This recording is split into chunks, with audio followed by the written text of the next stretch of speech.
Ok. Graça e paz, irmãos. Graça e paz. Vamos conversar um pouco.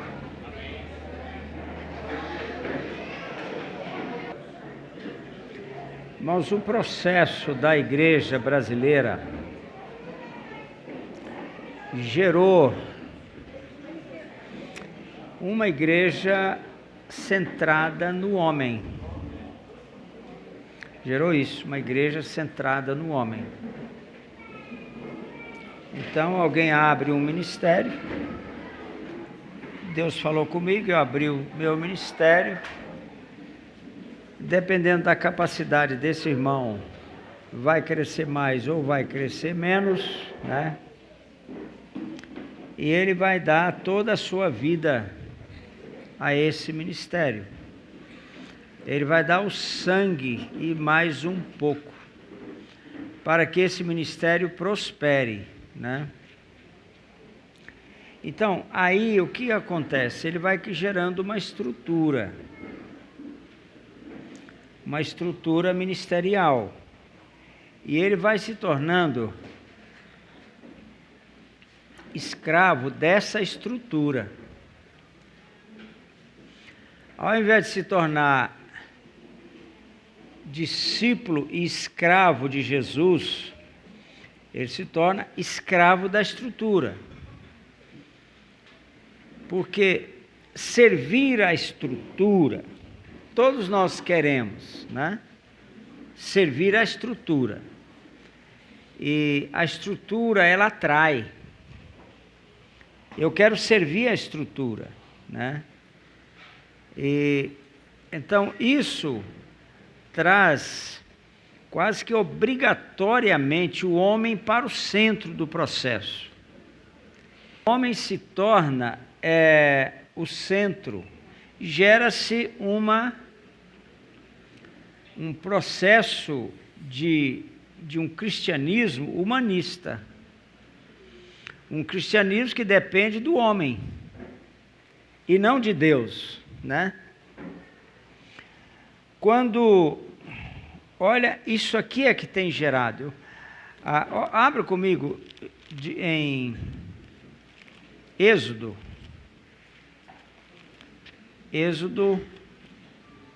32.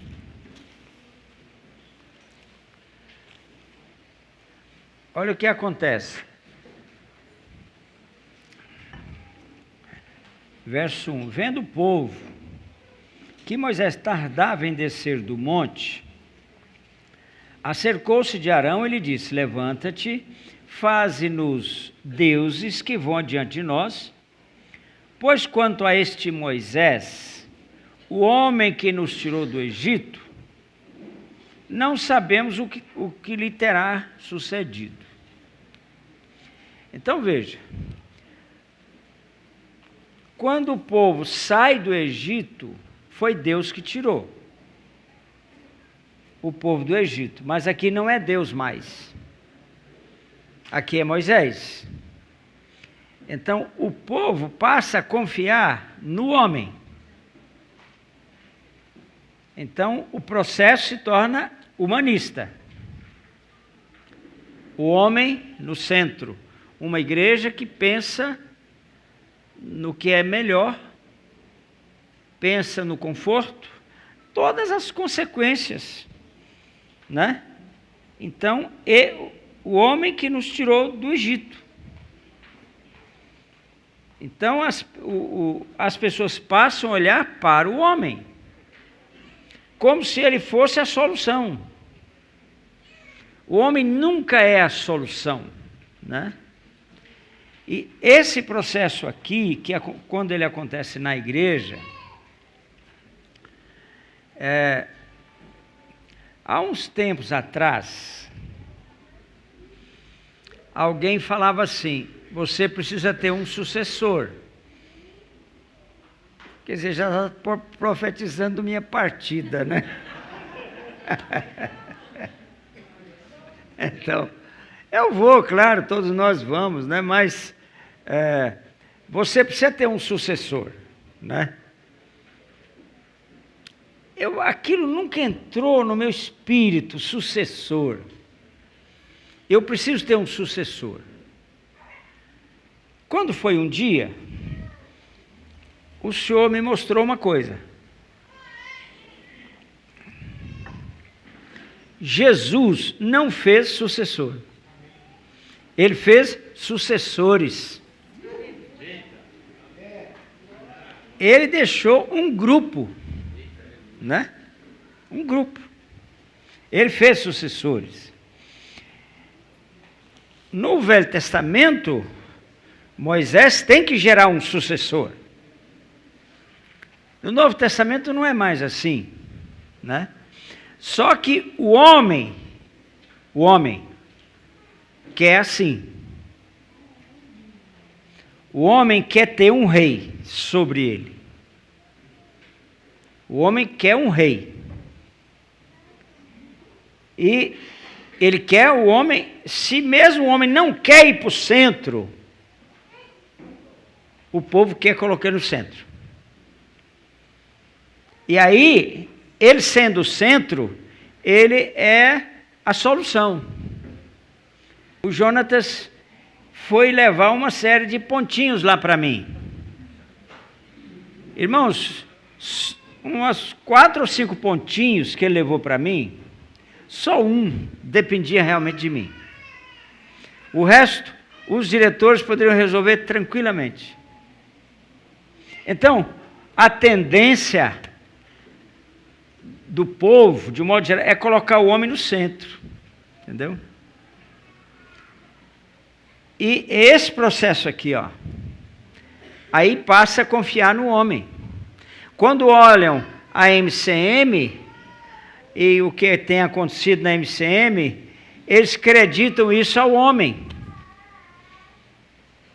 Isso é muito perigoso, isso tem que desaparecer. O homem, sabe, irmãos, nós estamos falando de discipulado precisa ter treinador, né? Então, de alguma forma, Deus me colocou aqui como treinador de vocês, né? Ou pelo menos da maioria aqui. Então, o treinador, quem é o maior treinador que existe? O Espírito Santo, concorda comigo? Esse que está aí dentro de você, o maior treinador que tem é o que está aí dentro de você, entendeu? Eu pergunto, você já viu ele? Alguém já viu o Espírito Santo? Você nunca viu. O treinador vive escondido. Entendeu? Fica escondido, né? Agora, aqui o povo colocou Moisés no centro do processo. Cuidado, né? Cuidado, porque a glória ao homem fica fora disso, entendeu? Jesus tem que receber o louvor e a glória em tudo que acontece. Ele tem que ser o centro, né? E como é difícil mudar esse, vamos dizer assim, esse conceito, né? Porque o povo falou agora, esse Moisés que nos tirou do Egito. Por quê? Né? Porque tinham feito um bezerro de ouro, né? Então, o povo precisa, sabe de quê? De deuses. Precisa de deuses, né? Alguém que ele confie, porque ele não está vendo Jesus, então ele precisa de deuses, né? Enfim, nós criamos um sistema onde se serve a estrutura, a estrutura se torna algo escravizante, ao invés de servir Jesus, uma visão que ele concedeu, né? E o discipulador é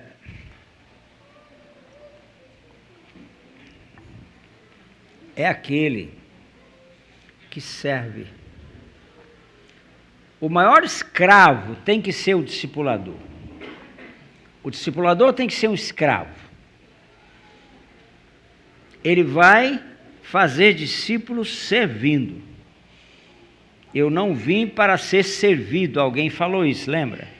Né? Mas para servir.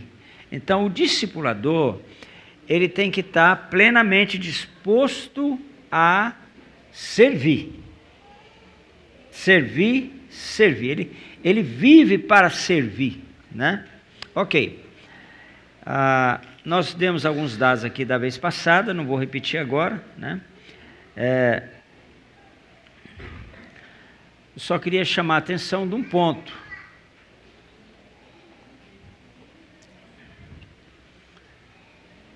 Aquele número que eu apresentei para vocês do livro, até podia trazer o livro para vocês verem, em que no processo de discipulado, em 32 anos, 4,9 bilhões de pessoas, quer dizer, 4 bilhões e 900 milhões, foram alcançados e discipulados em 32 anos.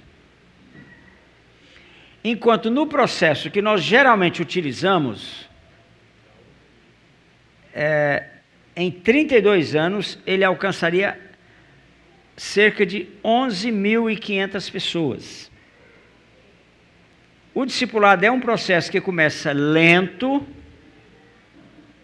mas ele começa, depois de um certo tempo, a decolar e não para mais. Ele entra num processo de multiplicação, né? Sem cansaço. Porque o processo hoje das células, por N razões, seja qualquer processo da igreja em células, são vários que estão hoje sendo ensinados e praticados no Brasil. Esse processo, ele leva a igreja, na grande parte dos casos, na maioria dos casos, a uma estafa. Começa bem, é um sonho, porque daqui 1 ano a igreja vai estar desse tamanho, daqui 2 anos, 3 anos, você faz uma coisa assim. Então, só que no decorrer do tempo, outro dia eu falei para um pastor que é nosso, é muito próximo da gente e tal, um filho mesmo, e eu falei, você não é o Abe. Você não é o Abe. O Abe pode ganhar uma cidade inteira. Ou lá em Santarém ele ganhou pelo menos 60% da cidade, ou 50%, 60%. Então você não é o Abe. Então esses pastores que entram nesse processo, a maioria deles tem sido a nossa experiência. Porque é um processo de discipulado. Só que é um processo estafante. Ele cansa. Porque eu tenho que daqui 6 meses eu tenho que multiplicar a minha célula. Aí você conseguiu, eu não consegui multiplicar a minha célula. Aí o pastor vê lá o relatório, mas fulano não multiplicou a célula. Pronto. Já começa a gerar um processo errado, de pressões e pressões em cima de quem não multiplicou a célula, né? Gera competição, né? Isso, obrigado. Gera competição e tudo, né? Então, o discipulado não é assim. O discipulado que o Senhor nos ensina não é por aí. Não é desse jeito, né? Ok, vamos lá. Se eu gastar, escute, 2 anos, para formar um discípulo, um só, mas eu formei esse discípulo, ele agora está caminhando como eu caminho. Esse processo que demorou 2 anos, e eu estou dobrando, né? Ao invés de 1 ano, 2 anos, né? No final, eu vou alcançar praticamente a mesma coisa. Quando a igreja entrar num processo de multiplicação. Entendeu? Então não é um processo onde você tem que prestar contas, assim, você tem que fazer. Porque Jesus, ele não brincou não, né? Ele não tratou os discípulos, ele não passou a mão na cabeça dos discípulos, não. Entendeu? Claro que houve a situação que nós apresentamos na última aula, né? Em que Pedro e outros estavam feridos, ele foi lá, curou eles, né? Com um gesto de um profundo amor por eles, né? Ok.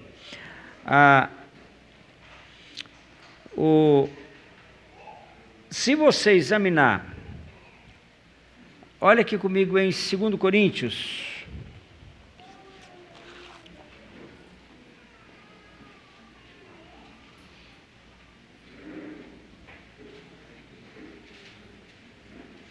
Cinco 17.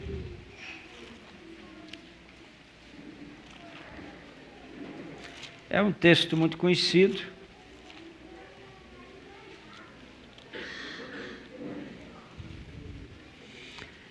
E assim, se alguém está em Cristo, é nova criatura ou nova criação.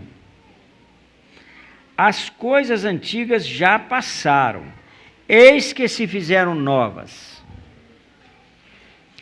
Aqui começa a formação de um discípulo. É quando ele se converte de verdade. Hoje, irmãos, pense em alguém que está convertendo hoje. Porque a maior parte da igreja hoje está em Levi. Em Levi, vem para a igreja, já é crente. Batiza, né? Mas e o fruto? Ele passou por isso aqui. Tudo se fez novo. Tudo. É muito forte isso. Está vendo? Tudo se fez novo. Nova criação.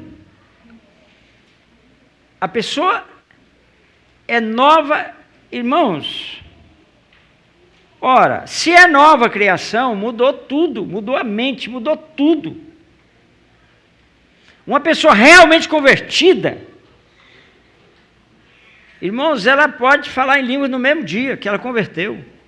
Se ela tem uma enfermidade, Deus quer que a enfermidade seja curada na mesma hora. A palavra soterian é essa. Entendeu? A palavra que Pedro usa aqui em Atos 4:12, volta aqui para Atos 4:12. Deixa eu mostrar aqui uma coisa. Então, o problema está no nascimento, irmãos. Entendeu?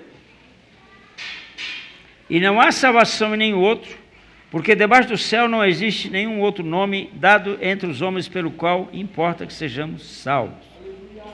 Essa palavra salvação aqui é a palavra soterian. É a palavra que indica completo bem-estar no espírito, alma e corpo. Na salvação.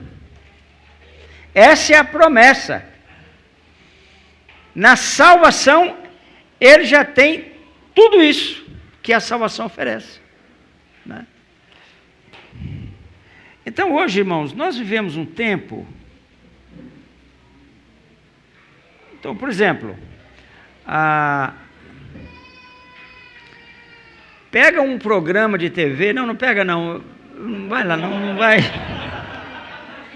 vai adiantar muito. Mas os programas de TV que falam de cura, preste atenção, se esses pastores estão falando sobre arrependimento e novo nascimento, entendeu? Eles não falam. Eles têm sobre eles 2 espíritos. É uma coisa impressionante, mas é verdade. Eles estão seguindo 2 espíritos. É por isso que Então começa no dia que nasce. Entendeu? Tudo se fez novo. Completo bem-estar. Corpo, alma, espírito. Espírito, alma e corpo. Né? É a palavra que está aqui no original que Pedro usa aqui em Atos. Entendeu? Então, irmãos, porque quem nasce na família de Levi é membro da família. Quem levanta a mão aqui na igreja já é crente. Ele não precisa demonstrar que é crente, não, ele já é. Ele já é meu irmão. Eu já chamo ele de... Levantou a mão, já é meu irmão. Ou mais do que irmão, sei lá. Entendeu? Então, irmãos, começa aqui, ó. Começa no nascimento, né? Então, como nós vamos gerar, né? É porque, apesar que ele é uma criança quando ele nasce, mas ele já nasce com essas condições. Entendeu? Ele já nasce com tudo isso, já é algo que ele tem, né? Agora, é um bebê que precisa ser cuidado, né? Ele é um bebê, né? Ele tem tudo isso, mas claro, é um bebê. Então, um processo ainda, e aí entra a questão do discipulado, né? E o discipulado, ele está muito ligado à paternidade, entendeu? Totalmente ligado com paternidade. Nós precisamos de pais, todos precisam de pais, né? Mas a primeira coisa, olha, John Wesley tem a seguinte doutrina da salvação. Primeiro, você tem que atender o que aconteceu em 2 Coríntios 5,17. Tudo se fez novo. Primeiro. Segundo, você precisa ser batizado no Espírito Santo. Aí você está salvo. Essa é a doutrina de Wesley. Concordo? Não. Mas se ele tiver certo? Porque agora, irmãos, Jesus fala assim, ó, fiquem em Jerusalém até que do alto sejam revestidos de poder. Mas eu estou querendo agora exercer meu ministério, tudo, sou até apóstolo, sou não sei o quê. Mas como fica a questão do revestimento de poder? Né? Então, para John Wesley, ele não batizava antes que a pessoa realmente tivesse uma profunda experiência com o Espírito Santo, de santificação. Entendeu? As doutrinas dele é essa. Pode ler os livros dele, os sermões dele, os comentários. Essa é a doutrina dele, né? A gente está... E uma das coisas que leva a essa condição de não falar em arrependimento, né? De falar em batismo do Espírito Santo, né? E etc. De a pessoa realmente buscar a Deus. Você tem que ser aceito por Deus. A ideia é essa. A ideia é que não é que você aceita Jesus, mas você tem que levar Jesus a aceitar você. Irmãos, mandar levantar a mão para entregar a vida para Jesus ou para aceitar, né? É quase uma blasfêmia, né? É Jesus que tem que me aceitar, né? Então, esse caminhar da igreja hoje não precisa de arrependimento. Entendeu? E quando vem João Batista, arrependei-vos. Vem Jesus, arrependei-vos. Vem os apóstolos, arrependei-vos. É só arrependimento. Entendeu? E todos os homens que no mundo durante a história do cristianismo, todos os irmãos que trouxeram avivamento para a igreja, a mensagem central deles era arrependimento. Todos eles. Entendeu?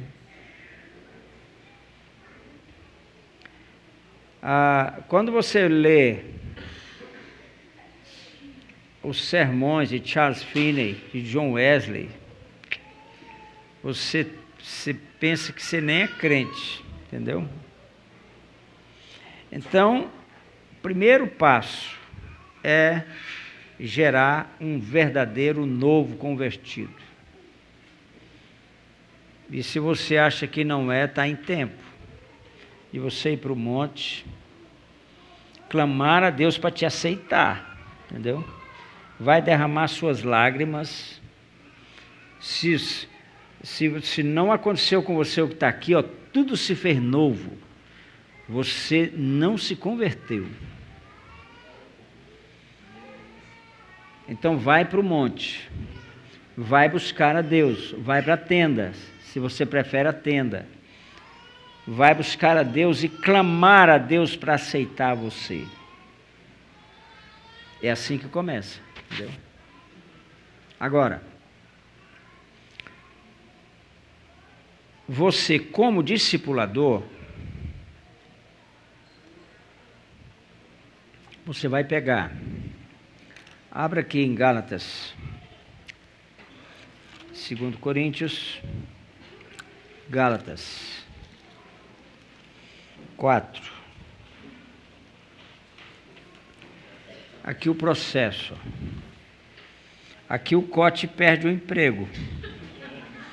Entendeu? Cote aqui perdeu o emprego. Meus filhos, verso 19.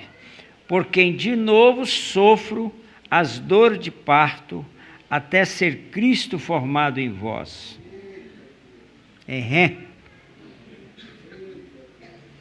De novo. Então, 2 vezes você vai ter que ter dor de parto. Primeiro, para gerar um verdadeiro novo convertido. Você vai ter que ter dor de parto. E segundo, para que Cristo seja formado nesse novo convertido. 2 vezes dor de parto. Então, discipular, levar uma criança em Cristo à maturidade, é igual a dor de parto. Aqui, Gálatas, no capítulo 4, irmãos,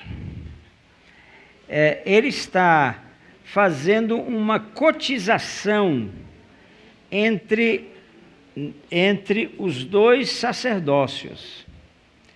E ele vai falar, por exemplo, no verso 1,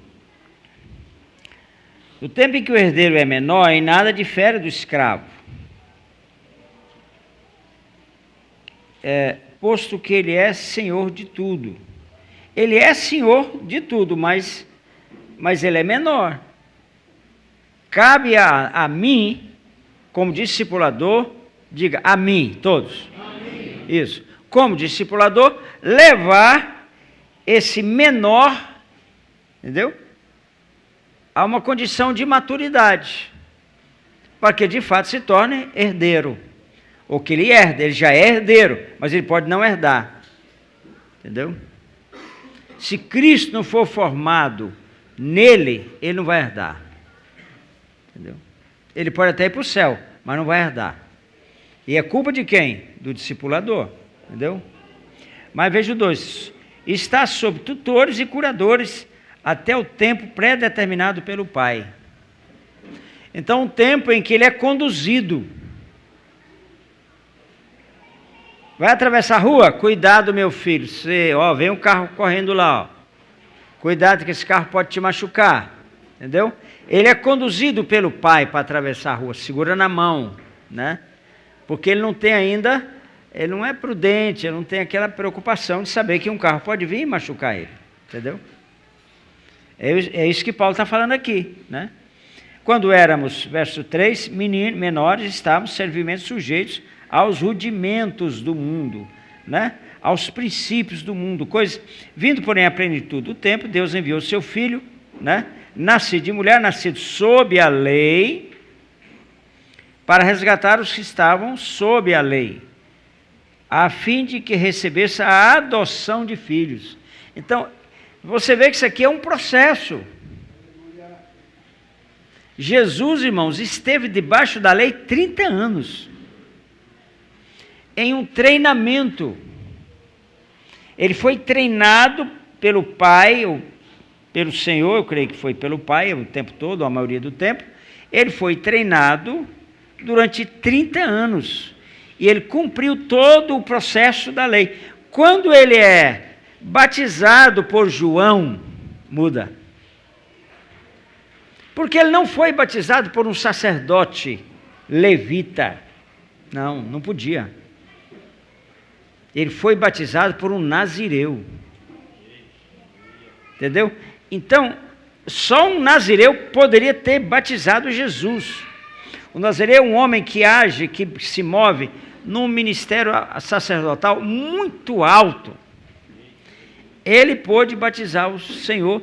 Você vê que dali para frente muda o comportamento, muda a mensagem. Muda, porque agora ele entra em um outro sacerdócio superior. Entendeu? Agora chega o pessoal da lei e fala, essa mulher tem que ser apedrejada. E ele fala assim, vai, não peques mais. Entendeu? Você vê que ele está acima. Agora ele está acima, né? Ele está acima de... Ele viveu lá, então, entendeu? Então, o pai, o discipulador é o pai, né? Quem discipulou Jesus foi José. Então, é o pai que discipula, né? Então, ao pai você se submete, né? O discipulador é uma coisa, você tem que se submeter. Aqui, você quer ver aqui em Filemon, olha aqui na frente. Filemon é a última carta que Paulo escreveu antes de Hebreus.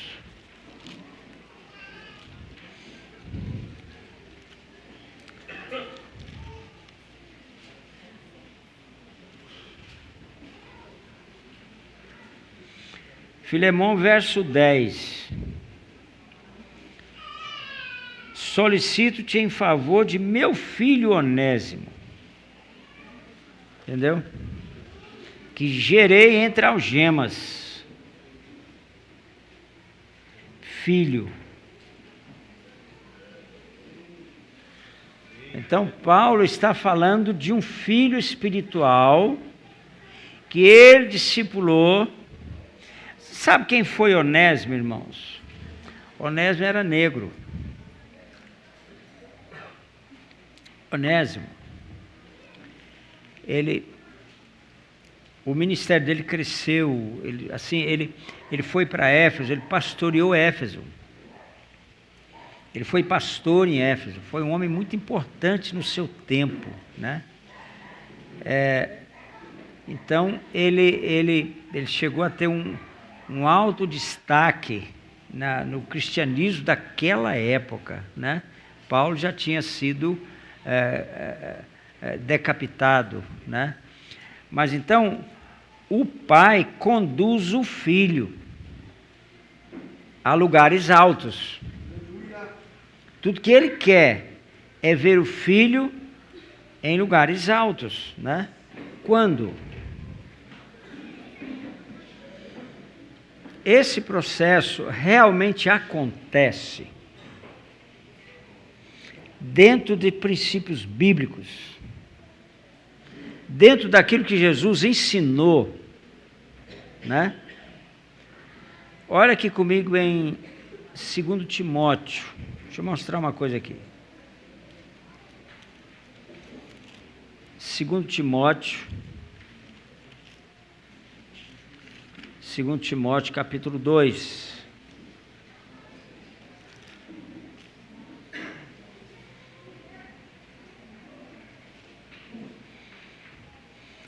Verso 1. Tu, pois, filho meu, está vendo?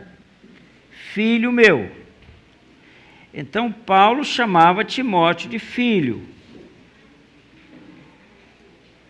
Fortifica-te na graça que há em Cristo Jesus, e o que de minha parte ouviste, através de muitas testemunhas, isso mesmo transmite a homens fiéis e também idôneos para instruir outros, né? Instruir a outros. Então, esse processo aqui, irmãos, ele alcança 4 gerações. Quando você discipula alguém corretamente, 4 gerações vão ser abençoadas e alcançadas.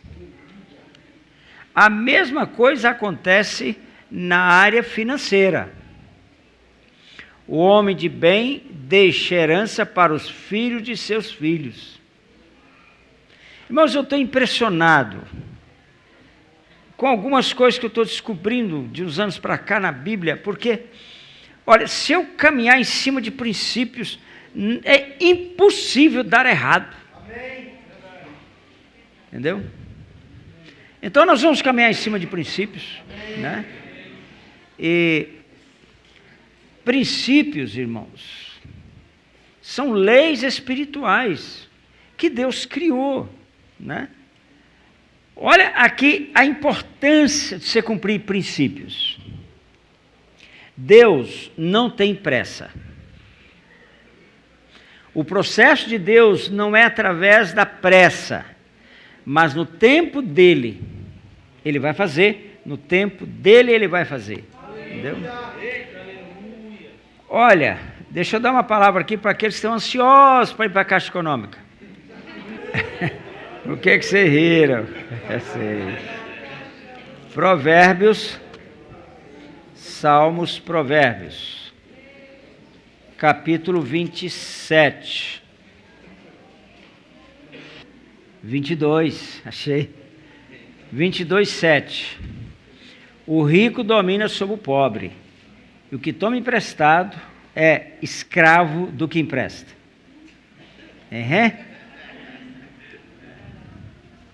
Por que não espera? Por que não espera? Por que não faz o seu FRP? Amanhã você vai pagar sua casa à vista. Agora você quer uma escravidão dessa? É escravo. Irmãos, isso está num livro que não fui eu que escrevi, não. Irmãos, eu já fiz isso muito mais do que qualquer um aqui.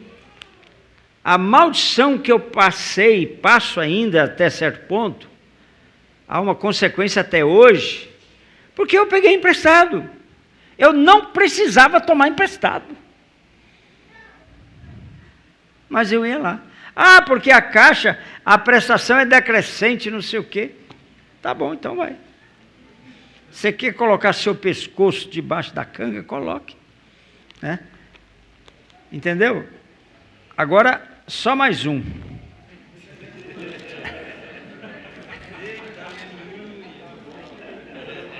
Deuteronômio 28.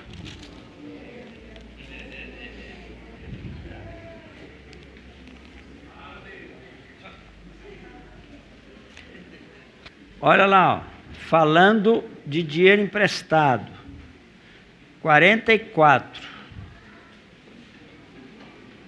Ele, falando do estrangeiro, te emprestará a ti, porém tu não lhe emprestarás a ele. Ele será por cabeça e tu serás por cauda. Quem pega dinheiro emprestado é cauda. Não é cabeça mais, se tornou cauda. Entendeu? Você quer mais? Chega, né? Entendeu?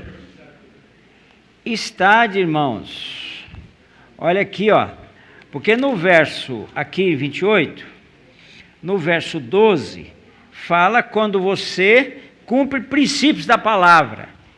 No verso 12 fala: o Senhor te abrirá o seu bom tesouro, o céu, para dar chuva à tua terra ao seu tempo, para abençoar toda a obra das tuas mãos, emprestarás a muitas gentes, porém tu não tomarás emprestado. O Senhor te porá por cabeça e não por cauda, e só estarás por cima e não debaixo, se obedeceres os mandamentos e tal. São princípios, entendeu? Agora, se não obedecer, veja o verso 15.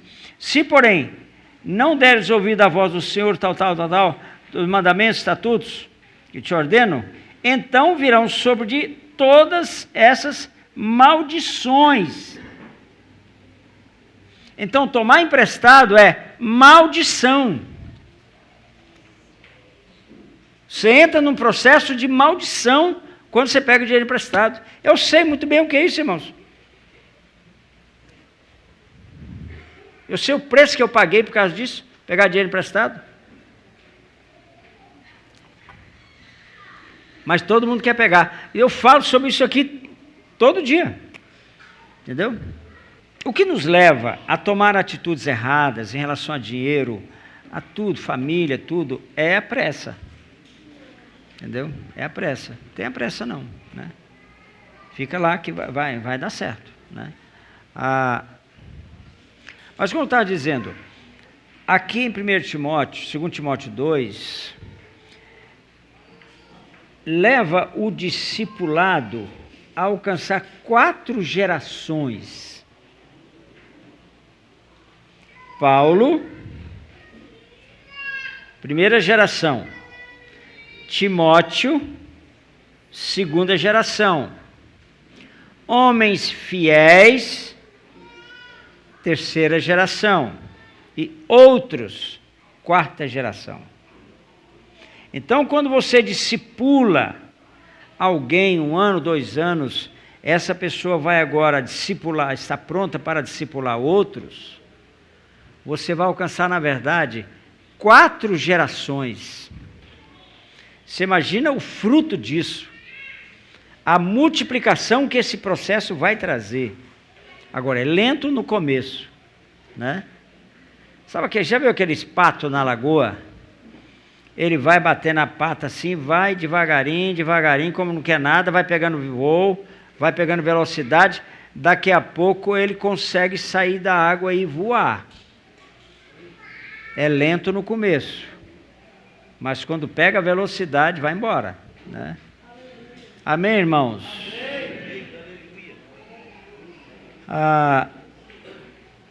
Só para lembrar vocês, ninguém reproduz sem morrer primeiro. Sabia? Ninguém tem que morrer primeiro, né? Tem que morrer primeiro, né? E aqui na MCM, quando tem algumas vezes, penso que já morreu, mas depois eu vejo um detalhe, não morreu ainda não, ou não morreu direito, entendeu? Mas eu sei que vocês querem, né? Eu fico pensando, irmãos, uma coisa. Se a gente acompanhar algumas atitudes de Jesus em relação ao discípulo, ou aos discípulos, né? Você pode ver que ele não deixou por menos não, entendeu? Um dia ele falou assim, estamos indo para Jerusalém. Aí um dos discípulos lá, o senhor, mas estavam querendo matar o senhor lá ontem, semana passada, o senhor quer ir para lá de novo? Entendeu? Ele não facilitou, né? E porque para você ser discipulado, você tem que aceitar confronto. E dói, viu? Uma vez, tem vários anos isso, foi mais no começo da MCM, o pastor Rogério, lá de Minas, ele fez, não sei se foi ele tem um curso que ele fez lá, eu sei que ele preparou um feedback onde eu seria avaliado por todo mundo, os alunos, tudo. Irmãos, eu passei uma vergonha, porque eu pensei que eu era o cara. Eu pensava, não sou o cara não, entendeu? O discípulo, ele tem que saber, ele tem que encarar situações, entendeu? Ele tem que encarar situações, ele tem que ser confrontado. Olha aqui em Provérbios, Salmos, Provérbios, olha aqui Provérbios 27.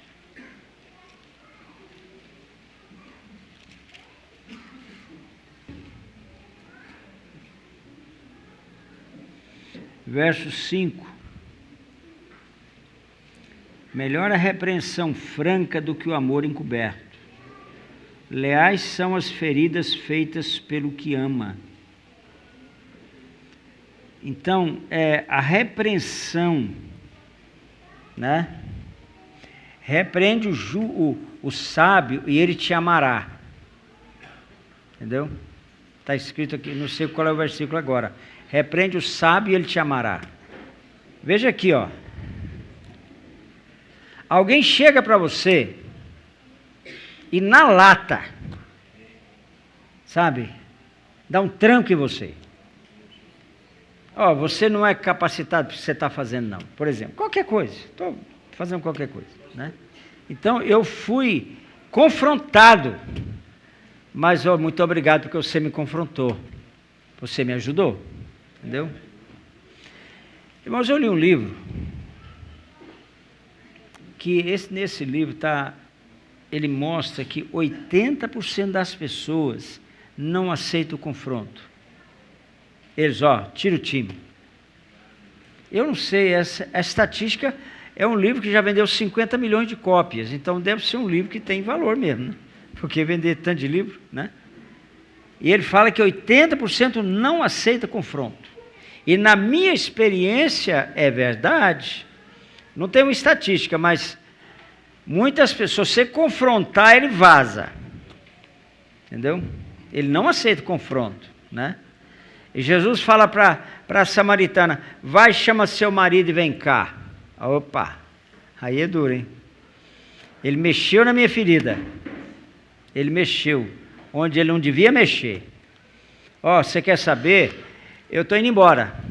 Eu já peguei minha água, já está aqui na minha botija, estou indo embora. A gente conversa depois. Entendeu? Não. Ela aceitou o confronto. Entendeu? Ela confessou o pecado. E ela aceitou o desafio, ela aceitou enfim, entendeu? Vai, chama seu marido e vem cá. Vai, vende tudo que você tem e vem me seguir. Tudo que você tiver, vai, vende e vem me seguir. Lembra que ele falou isso para um rapaz uma vez? É confronto, irmãos. Se você quiser ser discipulado, você vai ser confrontado. E precisa, sabia? É necessário que sejamos confrontados. É através desse confronto, desse feedback negativo a meu respeito, que eu vou mudar de vida, né? Senão eu acho que... Você já leu a história do rei Midas?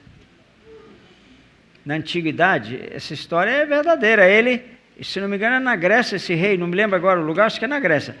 Ele saía nu, porque naquela época a cidade tinha um rei.